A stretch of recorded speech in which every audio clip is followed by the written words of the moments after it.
Kalau tanahnya dirusak berarti apapun yang kita tanam di atasnya akan tumbuh tapi merana. Tapi kalau tanahnya itu bagus, subur dan kita jaga, itu akan melahirkan akan tumbuh tumbuhan yang bagus. Tilkal darul akhirah naj'aluha lilladzina la yuriduna uluwan wala fasadan. Jadi Allah jadikan negeri akhirat itu bukan untuk orang-orang yang menyombongkan diri dan bukan untuk orang-orang yang merusak bumi. Jadi kalau kita atau si Mas merusak bumi, ingatlah bahwasanya Allah jadikan akhirat bukan untuk orang-orang yang merusak bumi.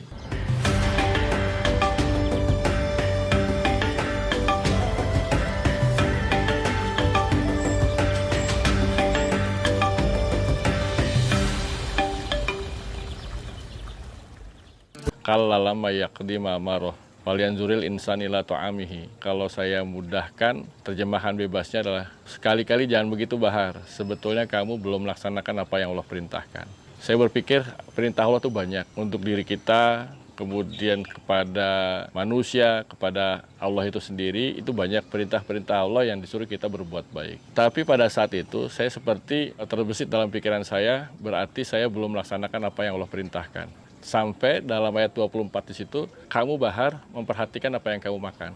Sebab dari yang kita makan, kemudian sampai kepada diri kita, badan kita, kemudian melahirkan energi.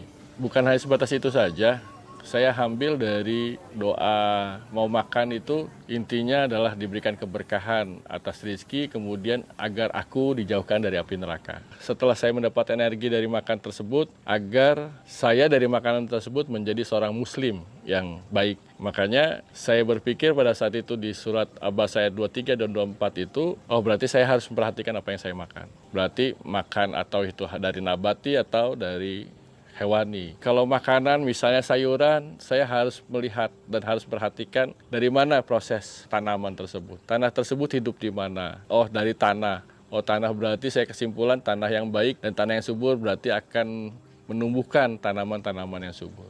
Nah, dari situ saya mulai berpikir dan mencoba bagaimana tadi agar tumbuhan itu subur berarti harus tanah yang subur. Berarti manusia harus menjaga tanahnya. Kalau tidak dijaga berarti tidak akan subur pula apa yang ada di atas tanah itu sendiri.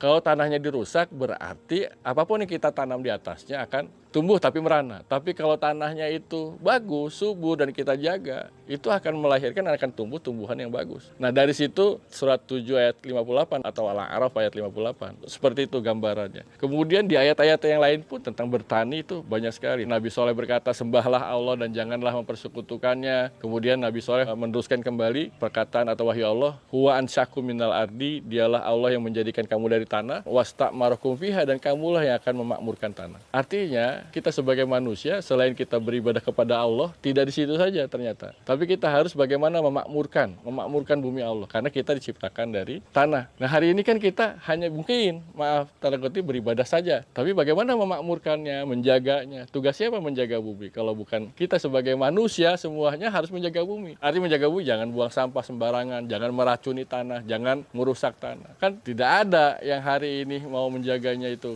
Diri kita saja tidak mau diracuni. Ya kan, maaf, satu sintetik itu racun atau obat. Itu pasti racun tuh. Jangan sampai merusak bumi. Nah, ini intinya. Sebab kenapa tidak boleh merusak bumi? Ini kan pertanyaan besar, ya enggak? Dan ini mungkin perlu diketahui oleh kita semua. Allah berfirman dalam surat Al-Qasas ayat 83 itu kalau tidak salah, Tilkal darul akhirah naj'aluha lilladzina la yuriduna uluwan wala fasadan. Jadi Allah jadikan negeri akhirat itu bukan untuk orang-orang yang menyombongkan diri dan bukan untuk orang-orang yang merusak bumi. Jadi kalau kita atau si Mas merusak bumi, ingatlah bahwasanya Allah jadikan akhirat bukan untuk orang-orang yang merusak bumi.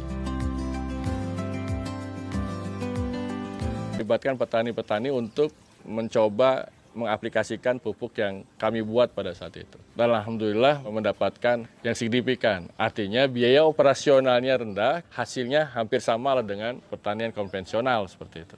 Dari jalur TJSL, artinya tanggung jawab sosial dan lingkungan. PT Pegadaian atau TJSL ini mempunyai binaan bank sampah. Nah, bank sampah ini kan ada yang organik dan ada yang non-organik. Mungkin kalau yang non-organik itu sudah biasa atau sudah ada bagaimana cara penanganannya. Tapi yang organik ini kan harus dikelola, harus dilakukan suatu agar organik ini bisa dimanfaatkan. Saya dicoba lagi untuk melaksanakan kegiatan di Jawa Tengah dan Madiun pada saat itu. Madiun ini komposisi pada saat itu kelompok tani sedang merasakan sesuatu yang tidak baik, baik dari tanahnya maupun dari pupuknya. Pupuknya mahal, kemudian sulit, walaupun sudah punya kartu tani tapi tidak mendapatkan pupuk yang bagus. Dari tanahnya sudah mulai mengeras. Artinya berarti tanah tersebut sudah banyak residunya. Nah ini harus diulang, harus ditreatment agar tanah itu menjadi lunak kembali, harus menjadi bisa lebih mudah digarap. Kemudian kami lakukan sosialisasi, edukasi, kemudian pendampingan. Jadi bukan hanya sosialisasi saja atau bukan hanya edukasi saja, tapi kami mendampingi selama 6 bulan. Kalau kurang tambah lagi 1 tahun. Dan alhamdulillah di Madiun atau Desa Betek, Kota Madiun itu bisa melaksanakan kegiatan pertanian organik yang berkelanjutan dengan biaya operasional yang rendah. Seperti itu. Dan hasilnya pun insya Allah tidak kalah dengan pertanian yang konvensional seperti itu.